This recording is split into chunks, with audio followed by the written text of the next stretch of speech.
Morning students. మరి ఈరోజు మనం స్టేట్కి సొసైటీకి మధ్య గల భేదాలు, రాజ్యానికి సమాజానికి మధ్య గల భేదాల గురించి డిస్కస్ చేసుకుందామండి. మరి మోస్ట్ ఇంపార్టెంట్ 5 మార్క్స్ క్వశ్చన్ అండి. మీరు ఓల్డ్ పేపర్స్ తీసుకున్నట్లయితే 99% వచ్చే క్వశ్చన్ అండి ఇది. అంటే దగ్గర చాలా చాలా ఇంపార్టెంట్ క్వశ్చన్గా చెప్పుకోవచ్చు అండి ఇది 5 మార్క్స్కి. అంటే స్టేట్కి సొసైటీకి మధ్య ఉన్న డిఫరెన్సెస్ ఏంటి, మనం ఇప్పుడు కూడా భేదాలు రాసినప్పుడు అండి ఎలా రాయాలండి, ఇప్పుడు ఎలా అడుగుతారండి, difference between state and society అని అడుగుతాడు.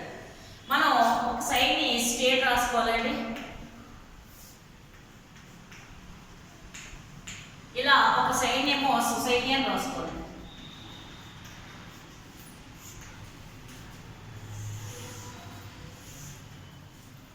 మనం బోర్డర్ తీసుకోవాల్సి వస్తుంది ఇలాగా, ఈ రెండింటికి మధ్య భేదాలు ఇలా బోర్డర్ తీసుకోవాలి. అంటే డిఫరెన్సెస్ మనకి చూపించాలన్నమాట అండి. మీరు ఎప్పుడు కూడా డిఫరెన్సెస్ ఇందులో ఒక 5 పాయింట్స్ ముందు డిఫరెన్సెస్ రాసి కింద సొసైటీలో కింద 5 పాయింట్స్ అలా రాయకూడదండి. డిఫరెన్స్ అంటే దీనికి ఇది ఏ వ్యతిరేకంగా ఉంది, ఏది డిఫరెంట్గా ఉందో మనకి స్పష్టంగా చూపించగలిగి ఉండాలి. మనకి ఇందులో ఒక 5 పాయింట్స్ నోట్ చేసుకుంటే సరిపోతుందంటే 5 పాయింట్స్ చదువుకోవాలి. ఎక్కువగా మనకి 5 మార్క్స్లోనే ఇస్తారు కాబట్టి 5 or 6 పాయింట్స్ చదువుకుంటే సరిపోతుందండి. ఇక్కడ మనకి వచ్చి ఫస్ట్ పాయింట్ ఏంటంటే అంటే స్టేటు సొసైటీకి సంబంధించి ఇక్కడ మనకి స్టేట్ ఏం చెప్తుంది, సొసైటీ గురించి ఏం చెప్తుందో ఒకసారి చూద్దాం.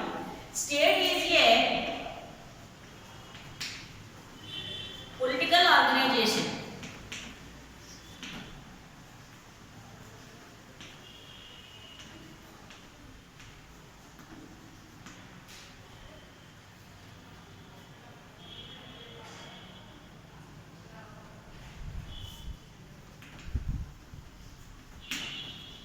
అంటాడు.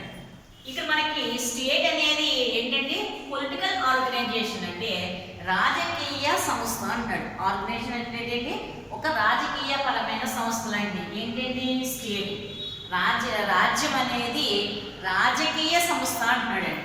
మన సొసైటీలో ఏం చెప్తున్నాడంటే society is a social organisation.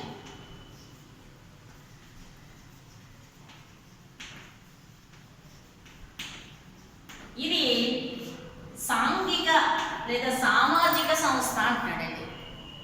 ఇక్కడ ఎప్పుడు కూడా మనకి ఒకసారి చూడండి, మీరు చదువుకున్నప్పుడు కూడా ఎలా చదువుకోవాలంటే డిఫరెన్స్ ఎలా చదువుకోవాలంటే ఇందులో ఫస్ట్ పాయింట్ ఏముందో చూడాలండి. దానికి కొంత డిఫరెంట్గా కానీ మొత్తం పూర్తిగా డిఫరెంట్గా కానీ మనకి నెక్స్ట్ అదర్ దాంట్లో ఉంటుంది. ఇది ఏదైతే ఉందో డిఫరెంట్ ఏదైతే ఉందో మనకి ఇది పూర్తిగా కానీ దీనికి పూర్తిగా డిఫరెంట్ పాయింట్ కానివ్వండి, లేదంటే కొంత డిఫరెంట్గా కానీ ఉంటుందని చెప్పుకోవచ్చండి. ఇక్కడ చూడండి మనకి స్టేట్ అనేది పొలిటికల్ ఆర్గనైజేషన్ అన్నాడు, మరి సొసైటీ ఏమన్నాడు సోషల్ ఆర్గనైజేషన్ అన్నాడు. అంటే ఒక సామాజిక సంస్థ లేదా ఒక సాంఘిక సంస్థ అని చెప్పేసి మనకి సొసైటీ గురించి చెప్పడం జరిగింది. మళ్ళీ స్టేట్ అనేది పొలిటికల్గా ఆర్గనైజ్ అవుతుంది కాబట్టి రాజకీయంగా వ్యవస్థీకృతం అవుతుంది కాబట్టి ఇది రాజకీయపరమైన ఒక వ్యవస్థ, అలాగే ఇది ఒక సామాజిక వ్యవస్థ అని చెప్పేసి చెప్పడం జరిగిందండి. ఇంకా సెకండ్ పాయింట్ వచ్చేటప్పటికి state regulates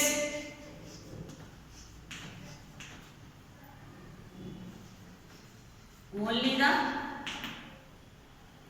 external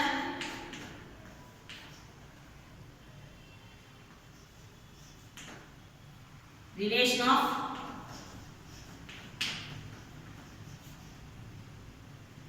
men in society.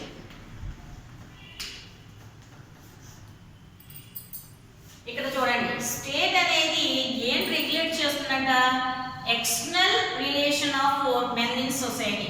సమాజంలో వ్యక్తి యొక్క బాహ్య ప్రవర్తన మాత్రమే ఇది కంట్రోల్ చేస్తుందని చెప్తున్నాడు. రెగ్యులేట్ చేస్తుంది, రెగ్యులేట్ చేయడం అంటే ఏంటి, క్రమబద్ధీకరిస్తుంది లేదా కంట్రోల్ చేస్తుంది అంటున్నాడు.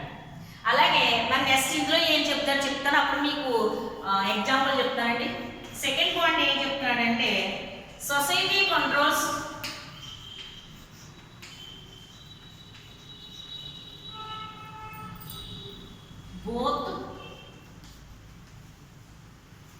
internal and external activities of the men of the individuals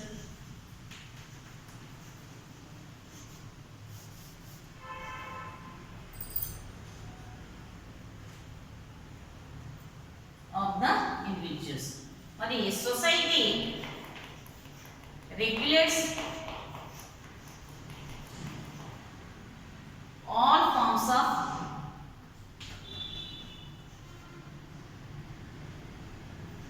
social conduct.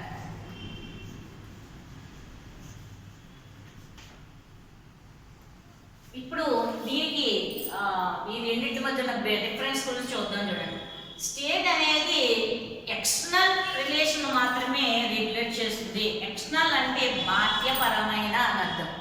ఎవరైతే సొసైటీలో జీవిస్తున్నాడో ఒక వ్యక్తి యొక్క బాహ్య ప్రవర్తన మాత్రమే స్టేట్ కంట్రోల్ చేయగలుగుతుంది అంటాడు. మరి బాహ్య ప్రవర్తన అంటే ఏంటండి, అంతర్ ప్రవర్తన అంటే ఏంటండి అని అనుకోవచ్చు. ఇప్పుడు ఫర్ ఎగ్జాంపుల్ ఒక వ్యక్తి సంబంధించి ఏదైనా అంటే రాజ్యానికి వ్యతిరేకమైన పనులు ఏమైనా చేసినా, అంటే చట్టానికి వ్యతిరేకమైన పనులు ఏమైనా చేసినా దానికి మాత్రమే ఇది ఏం చేస్తుందంటే పనిష్మెంట్ ఇవ్వడం కానీ లేదా వ్యక్తిని కంట్రోల్ చేయడం కానీ స్టేట్ చేస్తుంది. అంతే తప్ప అంతర్గతమైన వ్యక్తి యొక్క అంతర్గత విషయాల గురించి స్టేట్కి సంబంధం లేదు. అంటే ఒక వ్యక్తి ఏదైనా చట్ట వ్యతిరేకమైన పనులు చేసినప్పుడు మాత్రమే అతన్ని శిక్షించగలుగుతుందండి స్టేట్ అండి. అంతే తప్ప అతని యొక్క అంతర్గత ప్రవర్తన గురించి స్టేట్కి సంబంధం లేదు అన్నాడు. మరి సొసైటీ సమాజం అంటే అలా కాదండి. సమాజం ఎక్స్టర్నల్ అని ఇంటర్నల్ బిహేవియర్ కూడా ఇది కంట్రోల్ చేయగలుగుతుంది అన్నాడు. ఎక్స్టర్నల్ ఇంటర్నల్ బిహేవియర్ అంటే ఏంటండి అంటే వ్యక్తి అంతర్గతంగాను బాహ్య ప్రవర్తన రెండూ కంట్రోల్ చేయగలుగుతుంది. ఇప్పుడు ఏదైనా మనం ఒక విషయం గమనించామండి. ఇప్పుడు సొసైటీలో జీవించే వ్యక్తి ఒక చట్ట వ్యతిరేకమైన పనులు ఏదో చేశాడండి. అతన్ని అరెస్ట్ చేస్తే అతను ఎలా ఫీల్ అవుతాడు, అయ్యో సొసైటీలో నేను చాలా బ్యాడ్ నేమ్ వచ్చేస్తే అందరూ నా గురించి ఏమనుకుంటారని చెప్పేసి అతను ఏం చేస్తాడంటే మొదలు ఫీల్ అవుతాడు అనమాట. అంటే సొసైటీలో ఉన్న వ్యక్తి ఏమవుతాడండి, ఎక్స్టర్నల్ గానే ఫీల్ అవుతాడు, ఇంటర్నల్ గా కూడా ఫీల్ అవుతాడండి. అలాగే ఒక వ్యక్తి ఏ పనులు చేయాలి ఏ పనులు చేయకూడదు అనేది చిన్నప్పటి నుంచి సొసైటీ నేర్పిస్తుంది. మరి ఎలా నేర్పిస్తుందంటే సొసైటీ అంటే ఏదో కాదండి. ఇప్పుడు ఒక ఫ్యామిలీయే సొసైటీ అండి. చిన్న పిల్లలప్పుడు వాళ్ళ ఫ్యామిలీయే ఆ పిల్లోడికి సొసైటీ అవుతుంది, స్మాల్ ఫ్యామిలీ అవుతుంది, స్మాల్ సొసైటీ అవుతుందండి. ఆ ఇంట్లో ఉన్న తల్లిదండ్రులు కానివ్వండి, పెద్దవాళ్ళు కానివ్వండి, అతనికి నేర్పించే మోరల్స్ కానివ్వండి, లేదా అతని బిహేవియర్ వాళ్ళ యొక్క ఫ్యామిలీ మెంబర్స్ మీద ఆధారపడి ఉంటుంది. అలాగే కొంచెం ఎదిగిన తర్వాత మనం పాఠశాలకు వెళ్తాం, స్కూల్కి వెళ్తామండి. School is one of the society అండి. స్టూడెంట్కి తన యొక్క ఇల్లు తర్వాత అతిపెద్ద సొసైటీ ఏంటండి, అతను చదువుకునే స్కూల్, పాఠశాల. మన పాఠశాలలోని బిహేవియర్ నేర్పిస్తారు. ఎక్స్టర్నల్ బిహేవియర్ ఇంటర్నల్ అంటే నువ్వు చట్ట వ్యతిరేకమని ఏ పనులు చేయకూడదో చెప్తారు. అలాగే ఇంటర్నల్ బిహేవియర్ గురించి కూడా మంచి ప్రవర్తనని నేర్పిస్తాడు. ఆ తర్వాత స్కూలింగ్ అయిపోయిన తర్వాత ఎడ్యుకేషన్ అయిపోయిన తర్వాత మామూలు సొసైటీలోకి వస్తాడండి.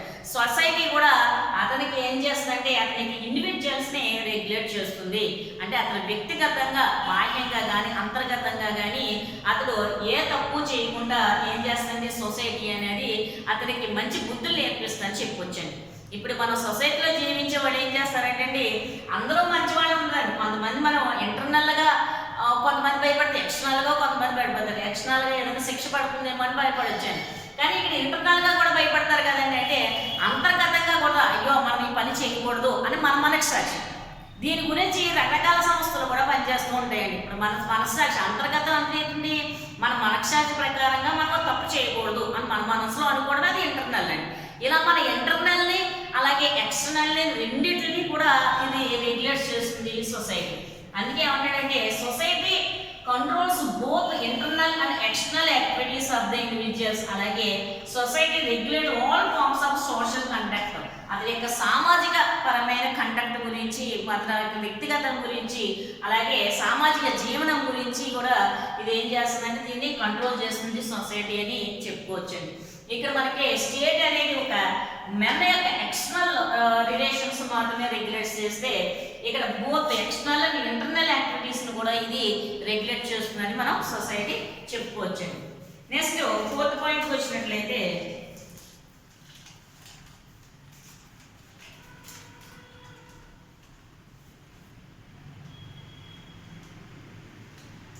Third point state processing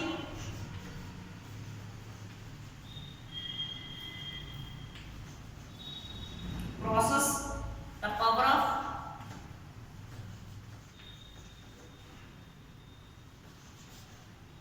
completion.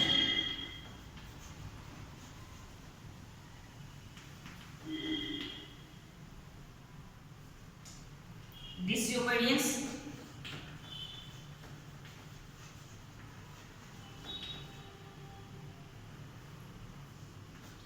to its law, to its laws, followed by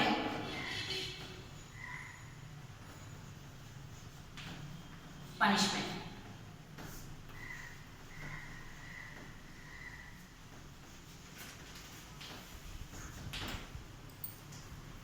ఇది సరే, ఇందులో కూడా మనం థర్డ్ పాయింట్ రాసుకున్నప్పుడు రెండింటిని మనం ఎక్స్ప్లెయిన్ చేసుకుందామండి.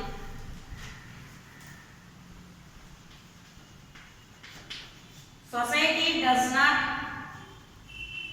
enjoy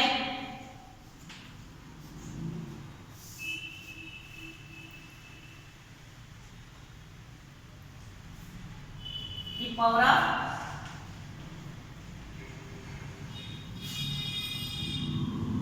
completion,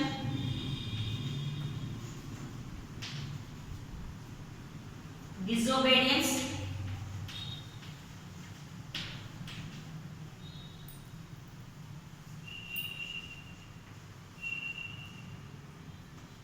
to its punishment,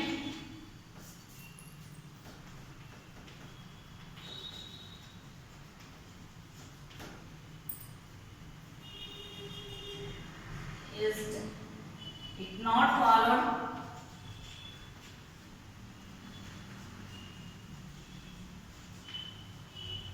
by any physical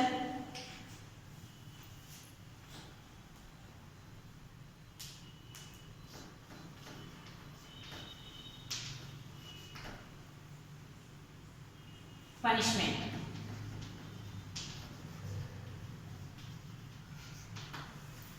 And ఒకసారి చూడండి, state process the power of compulsion. Compulsion అంటే దండనాధికారం అండి.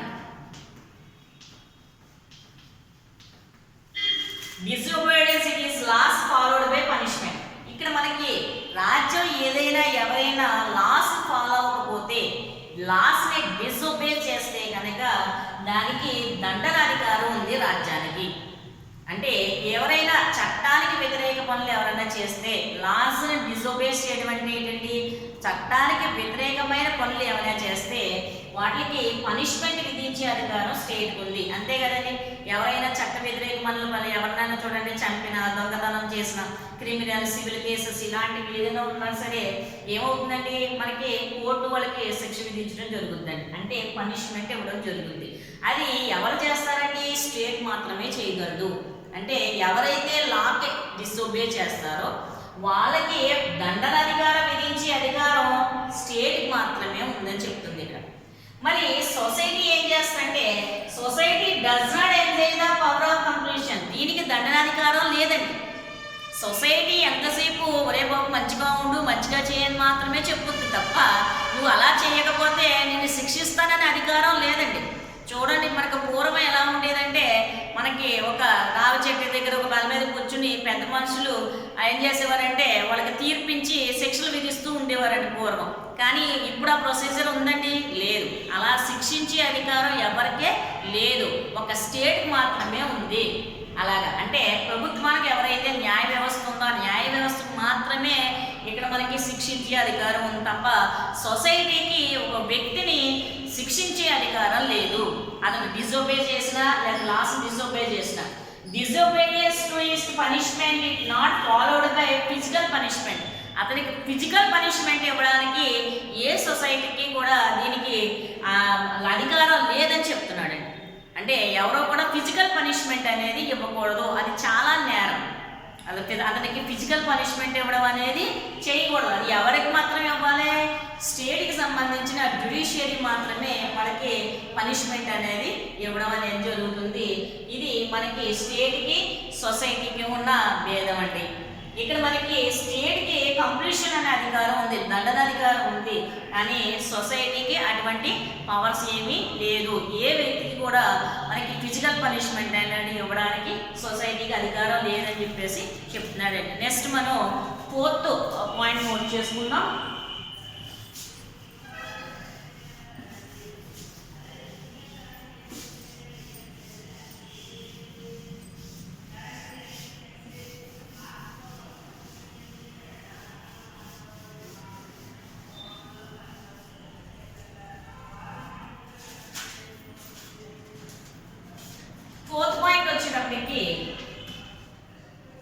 State is not a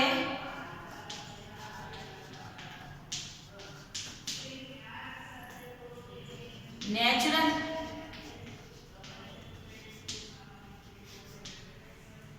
organization.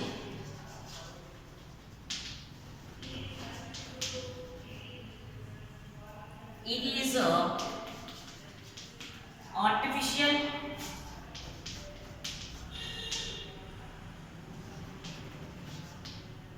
institution.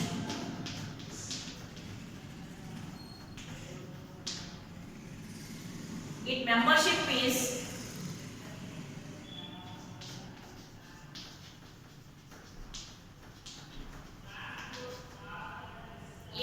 compulsory.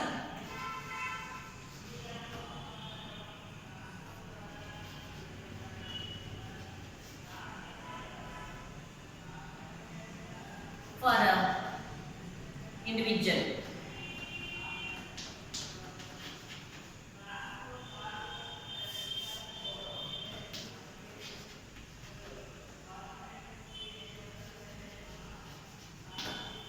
ఇక్కడ ఏం చెప్తాడంటేనండి, state is not a natural organisation, అంటే సహజంగా ఏర్పడిన సంస్థ కాదని చెప్తున్నాడు.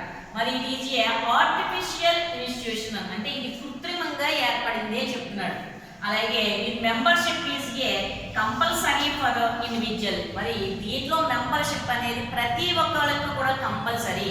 రాజ్యంలో సభ్యత్వం అనేది ప్రతి ఒక్కరికి కూడా పుట్టుకతోనే వస్తుందండి. దీన్నే మనం మెంబర్షిప్ అని అంటాం, సిటిజన్షిప్ అని కూడా పిలుస్తామండి. సో రాజ్యంలో ప్రతి ఒక్కరికి మెంబర్షిప్ ఉండాలండి.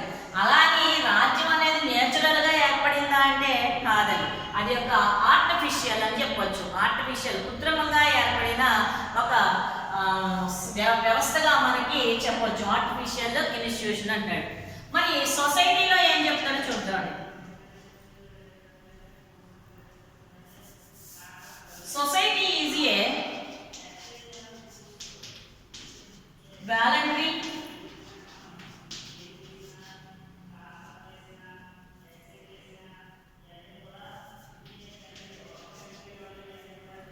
voluntary and natural organization.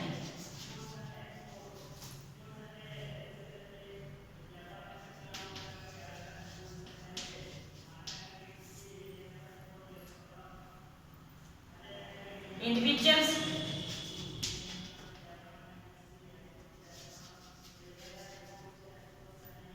acquire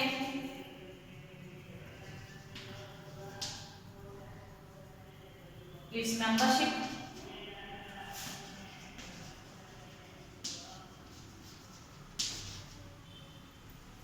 on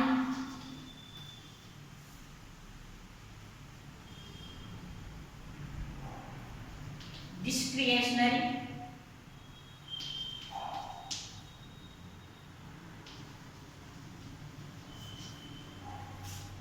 basis.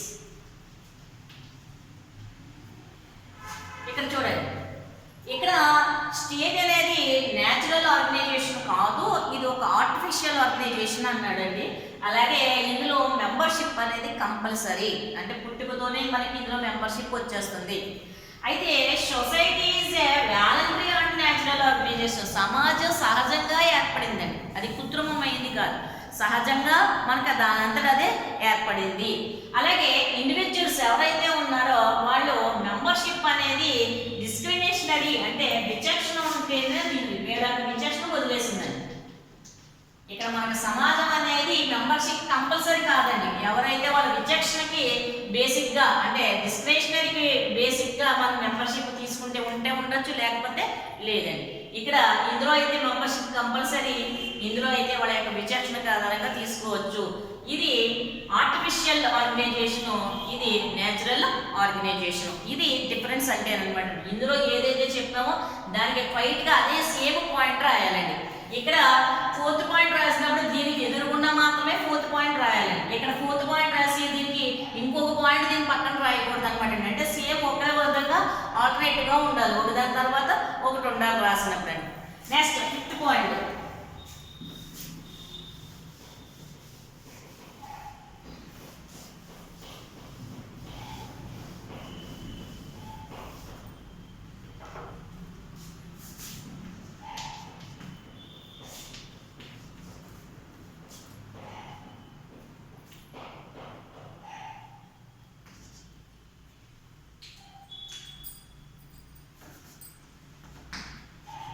state may be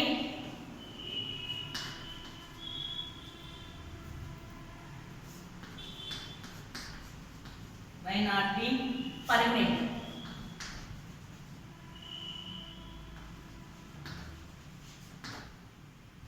It may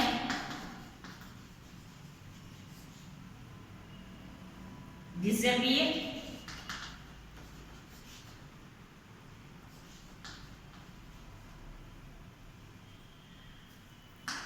next it may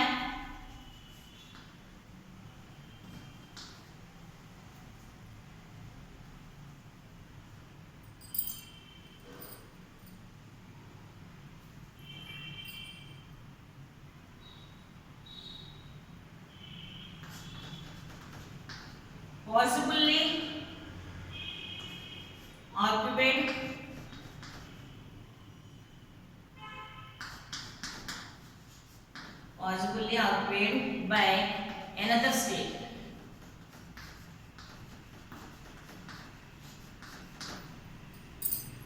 Fifth one ఏం చేస్తుంది, society is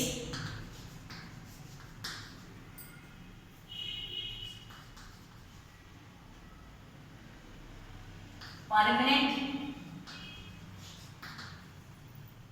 it continues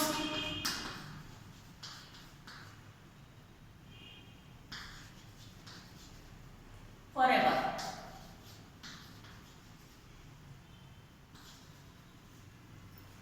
చూడండి, state my not be permanent, ఇది పర్మనెంట్ కాదండి స్టేట్ అనేది.